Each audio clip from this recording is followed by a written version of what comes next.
Okay guys, so what we're going to try is we are going to be trying to make a beautiful leaf painting picture. So it can be done in a couple of different ways. But the way I'm going to demonstrate is for us to trace a leaf. I just happen to have a leaf decoration I'm going to trace, but you can actually use leaves from outside, or you can use the template, make a copy of it and print it off, and you can use that instead. If all else fails, feel free to draw them freehand, keep it simple. The idea is we're going to go for this look of leaves sort of out on a on water or grass. So I'm going to just trace, hold it steady. I'm going to do it a couple of times. I'm going to overlap. Try to keep it steady with more than one finger. You can always fill in any missing details. Here we go. Carefully around. There's one. And try to arrange your paper so that it looks like it's falling. You know, don't do them so perfectly. So I'm going to overlap it a little. So anywhere that it's going to be on top of or underneath the leaf, I'm going to just stop at that line so it doesn't look see-through. When you pick a leaf, think about how it's going to be to trace it. Might be easy, might be difficult. So you see how it looks like it's underneath. I might draw one that looks like it's going right off the page here. This one isn't overlapping. But try to make sure you use good composition, which means that your picture looks balanced. If I only do two on one side and I leave a lot of white space open, it's not going to be the composition I want because it's going to look imbalanced. So you can even say, okay, I have a little extra white space here. I'm not going to draw a whole leaf. I may only just draw a piece of the leaf. Almost like if you took a photograph, you wouldn't necessarily capture the whole leaf in the picture.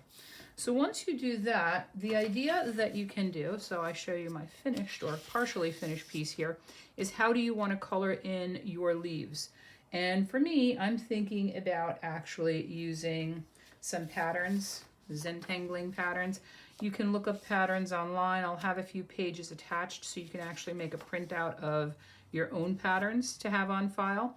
And you could just borrow some ideas from there of different things you might like to try. So here it's not outlined, here it's outlined. You can decide how you want to outline it or if you want to outline it. You can divide it. You can make them look realistic if you want. You could divide them and create veining. I kind of like this more abstract look of the Zentangle. So I'm going to start on this one. I'll move over to this edge. So I'm looking over here at this kind of pattern, which I think is kind of neat. I'm not going to necessarily do the exact same one, but I am going to divide up the space here. And I'm going to just make some randomly overlapping lines. But I want to make sure what it does when I do my patterns is that it fills the space. I don't want to just draw a line like that. If I'm dividing it up, it should go all the way. Now in each section, I can do a different pattern. I might make a repeated pattern. Now that doesn't necessarily fill the space, so I'm going to go right up to the edge and fill the space. You can do basic, just simple designs, or you could make it a little bit more detailed by coloring in a portion of it. You can use Sharpies like this one that are a little thicker, or you could use the really ultra thin ones.